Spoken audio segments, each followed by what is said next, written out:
I built my first million investing. And here's what actually moved the needle. Not the tactics, not the portfolio, and not the strategy. It's the psychological shift that changed everything. This episode is brought to you by Wealthy Investor Program and hosted by me, Crystal Chow. Because wealth isn't just about numbers. That's the easy half of the equation. The other half is actually about capacity, identity, and safety. So let's talk about the 5 shifts that took me from chasing wealth to embodying it. Because what I've learned is so transformative. I really love for you to stick on so that you can also harness this information and this knowledge that I've distilled over my 15 years in the financial industry. Stay till the end and you will find out what's the secret that creates wealth freedom. And I promise you, it's not what you think. So I was a banker in Singapore, having a prestigious title, and I was a millionaire on paper a few years ago. I had the investment, the saving, the real estate. But what I didn't have was the energy of wealth. I remember I was 33 years old. I didn't exactly feel free. I felt like money owned me. I was managing it, controlling it. I was checking my account obsessively. And I was afraid to spend and afraid to invest more because I was afraid of losing it. So on the outside, I looked successful. But internally, the operating system that was running me was running from fear. That was when I realized that hitting a financial milestone doesn't mean that you've shifted your reality with money. You can have $1 million and still operating from scarcity. And the real shift is you can have all the knowledge, but you can still not trust yourself. And that's where the real work begins. It's not in learning more complicated strategies, but in shifting who I was being and in my relationship with money. And this is exactly what I now teach inside my Wealthy Investor Program, because no woman should hit her first million feeling secretly depleted and feeling unsupported. So let's break down these 5 shifts. So the first one was actually being a performer to being an investor. So for 3 decades of my life, I was trying to prove my worth through being a high achiever, high achieving student. And when I started working, I was also a high achiever in my career. I found my worth through my income, my success, and I was always the one hustling harder than everyone else. It did get me the result, the money, the promotion, the respect, but it also exhausted and depleted me because I was coming from a place of performing. I was earning to prove that I was worthy, and I was saving proof that I was responsible, and I was investing to prove that I was smart. I wasn't exactly allowing my money to work for me. I was still trading my time for money, grinding, hustling. I'll never forget the moment that hit me so hard that night with my 1-year-old daughter, Chloe. I was physically there with her, right next to her actually. But my eyes, they were glued to my phone, checking on the open trades, and my mind was fully immersed in analyzing the market movements. And my ears, they were hearing cries and whines of Chloe wanting to spend more time with me. She needed me, she wanted me, and she was right there. But I wasn't. I wasn't fully present, and I was physically there, but I really wasn't. And that was when I realized that what I viewed, it isn't really wealth. It was a cage. And I realized that I had built something that requires my constant attention, my constant sacrifice. And in that moment, I knew something had to change. Because investors, they don't perform. They don't build cages. They build system and real wealth. And they let their portfolio and their money, their wealth compound, grow, and allow time to do the heavy lifting. And that's the kind of investor that I want to be able to be fully present with my daughter, with life, and with my passion, and still build wealth. Not the kind that owns me, the kind of wealth that frees me. And here's the key takeaway. You don't build wealth by proving that you are worthy of it. You build wealth by trusting that you already are, and by building systems that takes care of you and letting you and your money reality reflect and react to that shift within you. And also not sacrificing the moments that actually matters, because wealth is ultimately a means goal and not an end goal. And now, coming to point 2. The second shift is actually being an oversaver to strategically allocate. This one is big because many of us, we think that we are being responsible by hoarding cash. We save, we build massive emergency fund. I mean, while safety net is important, but having a 5-year, 10-year emergency fund, that's just ridiculous. And here's what I realized.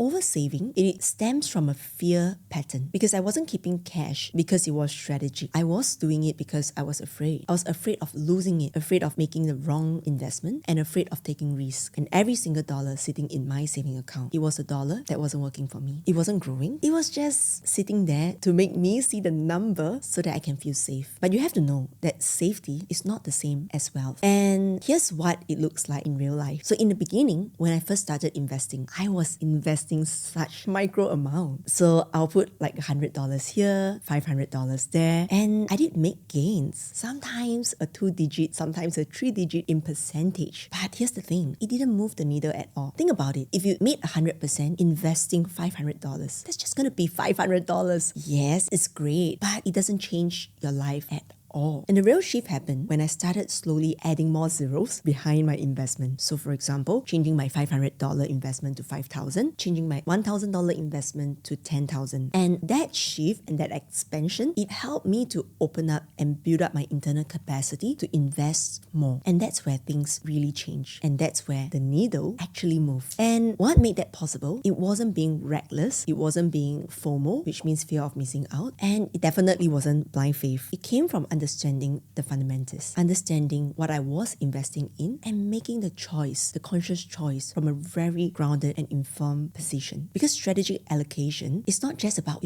throwing money at things and hoping that it works. It's not a spray and pray technique. It's about intentionally shifting your capital from safety to growth. Because by doing it from a place of knowledge, it eradicates fear. And that means that I had to expand my internal capacity to hold a bigger portfolio, to trust myself more, and to believe that I could handle the discomfort of having more money in the market. Because when I understand on a deeper level that hoarding cash was actually not protecting me, but instead it was holding me back and keeping me small. So the key takeaway here is that safety is never found in hoarding. You can only have it when you have a strategy and that is so grounded. And sometimes the scariest thing you can do is to let your money actually work at a scale that matter. And now, coming to this point is that this is something that is easier said than done. So now, coming to point 3, from sacrifice to portfolio building. This one changed my life. For so long, I thought that investing meant sacrificing something, sacrificing my security, certainty, and the things I enjoyed. I was so focused on building the dollar amount in my account that everything else felt like an expense. Going on travel, it feels like money leaving from my portfolio. Going on extravagant treats, it feels like that wasn't adding any value. Spending on experiences, it kind of felt irresponsible because I saw myself as someone who was trying to build wealth. And when I was trying, everything that isn't directly growing my account felt like a sacrifice. But here's the thing that unlocked everything for me. Investing isn't just financial risk. It's actually an emotional expansion. And this shift showed up in the most unexpected way through how I now travel. In the past, when I didn't see myself as an investor, I was going on holiday. And what that meant was going as a tourist, going to escape reality and really detaching myself from work, taking a break from the hustle, finally being able to take a breath. But of course, it felt like spending money. And there was always an underlying guilt. I'm spending this money and I'm not growing. And the second thing is I'm away from work and I'm not earning. But now, as I step into the identity of an investor, every single trip that I take, it isn't a vacation at all. I'm no longer a tourist. I'm going there to expand my perspective, my connection with people, to move like an investor and to see different market opportunities that exist and the different cultures and the different communities and economies. I'm observing, I'm learning, I'm moving, and I'm expanding. And the more I invest my money, my energy, my attention, and my presence, the more I expanded my identity, my capacity, and my perspective. And that allows me to see so much more opportunity. Because isn't this the same philosophy about investing? Set aside some into an asset that grows. Set into some into yourself because you grow. And it's always about investing into something that is growing. Because when you invest in yourself, you expand your worldview, your network, your thinking. And when you see yourself not only just as an investor, but as an asset, you will already be one and everything around you starts to shift. And that's where you stop seeing your experiences as an expense and you start seeing them as an expansion. You no longer see risk as something to avoid, and you start seeing it as something to navigate with curiosity and confidence. And there's no longer a need to play small or play safe, because that's where you start building a real portfolio of assets, experiences, perspective, relationships, things that compound over time. So the key takeaway is that your portfolio isn't just a financial tool. It's actually a mirror that reflects your capacity to trust yourself, to expand, and to hold what's uncomfortable, or I would prefer to say unfamiliar. And the more you expand your comfort zone, your familiarity zone, the more your wealth does too. So coming to the next point 4, from money control to money relationship. This is one of the hardest for me because I really love the idea of control. The control gave me a sense of safety, the certainty, just knowing that I had the wheels in my hands. And I used to always feel that if I can control, I can protect, I can manage, and I can keep things safe, keep things within my knowing. But reflecting back, I realized that many of my biggest life pivots and investment payoffs, they came from allowing myself to let go of control and the need for certainty. Before, when I needed control, I was really uncomfortable when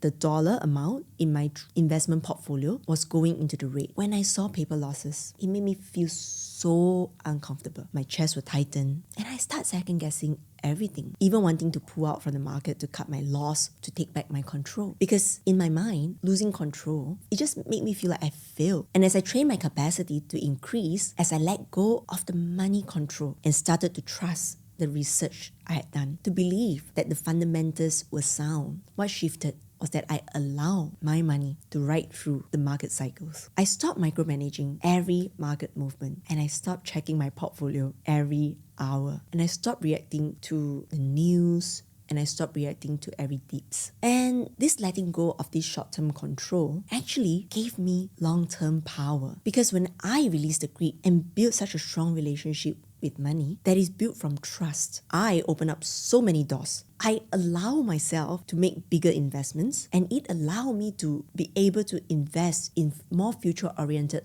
opportunities. The type of opportunities that had much more volatility in the short term, but massive upside potential in the long term. Because many of these investment opportunities that are future-oriented, they are going to be volatile. They're going to test you. They're going to ask you to hold through the discomfort. But once I've learned to let go, to trust my research, to trust the fundamentals, and most importantly, to trust myself, I could start making the decisions from a really grounded place, not from fear and not needing to control any of the outcome, but from a deep sense of trust, from a deep sense of a knowing, and from flow. So the key takeaway here is that you can't control your way to wealth and you have to learn to trust to reach the next financial breakthrough. So that would actually mean to release the grip on short-term fluctuations and build a relationship with money that feels powerful. And this is one of the biggest light bulb for women in my Wealthy Investor program. It is when they realize that they don't need more information. They just need to have that aligned groundedness. And that's where their portfolio starts compounding. And that's where the real magic starts to happen. So let's come to the last point, point 5. This one is one of the biggest shifts for me. It's moving from isolation into wealth circles. I always move like a lone wolf. I always had this feeling of doing things alone. I'm sure if you are a high achieving woman, you can resonate so much with it. Because to really reach the level of success, there's a lot of lonely journey. A lot of times you have to do many things by your own, especially in many male-dominated environment. And that used to be me. And that was also how I achieved my level of success. And even in the beginning of my entrepreneurship journey, I always felt like there wasn't any support, that I had this big audacious idea and that people couldn't understand. So I had to build it on my own. And asking for help, that made me feel so weak. And I've always moved fast. I didn't like the 6-second opinion. And truly I was so afraid to share my goals because I was afraid that people will sabotage them. They wouldn't be supportive. And I just didn't want anyone to say no to me. So I used to think that I didn't need anyone.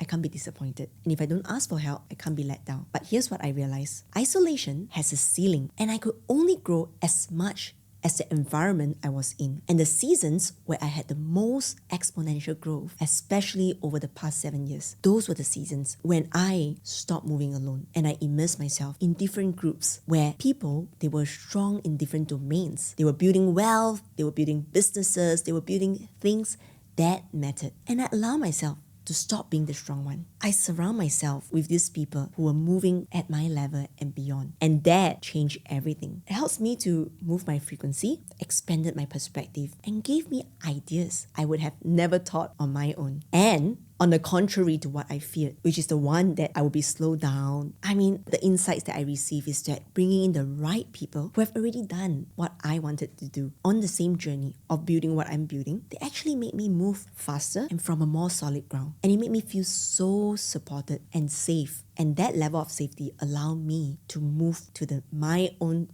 higher level. And this is what I realized.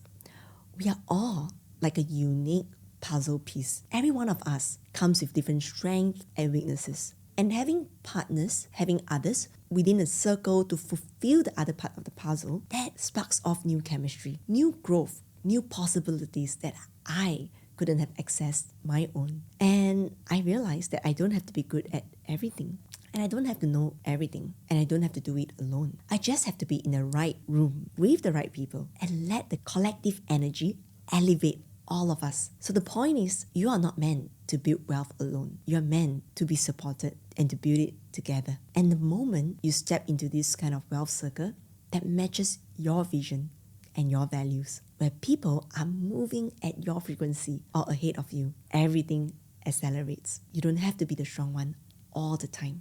You just have to be in the right room where you feel supported and that everyone gets strong together. So let's recap the 5 psychological shifts that made my first million investing. So shift number 1 is being from a performer to an investor, to stop proving my worth and start letting my money work for me. Shift number 2, from oversaving to strategic allocation, because hoarding cash is a fear pattern. Move money with intention. Shift 3, from sacrifice to portfolio building, because investing is emotional expansion, not financial risk. Shift 4, from money control to money relationship. Release the grip, build trust, and find flow. Shift 5, from isolation to wealth circle. Stop doing it alone.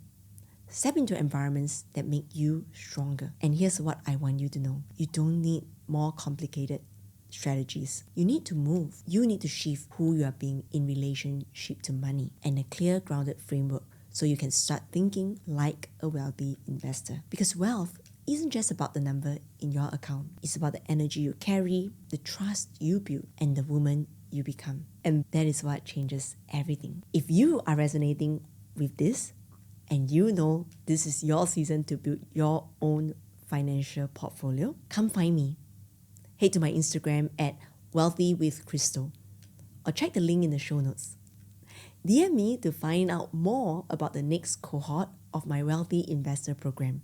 We start with your strategy and the identity that shifts everything. This program is for the woman who are already doing well but isn't free yet. The woman who knows she's capable of more but doesn't want to do it alone. The woman who is ready to stop performing wealth and start embodying it. If that's you, let's build this together. So follow me on Instagram at wealthywithcrystal for daily insights on wealth, identity, and investing. You don't have to wait to feel wealthy. You just need to move differently. And if this episode resonated, leave a 5-star review so more women can find this content, and send it to a friend who is ready for her next level. I'll see you in the next episode. Stay wealthy, stay sovereign, and trust yourself.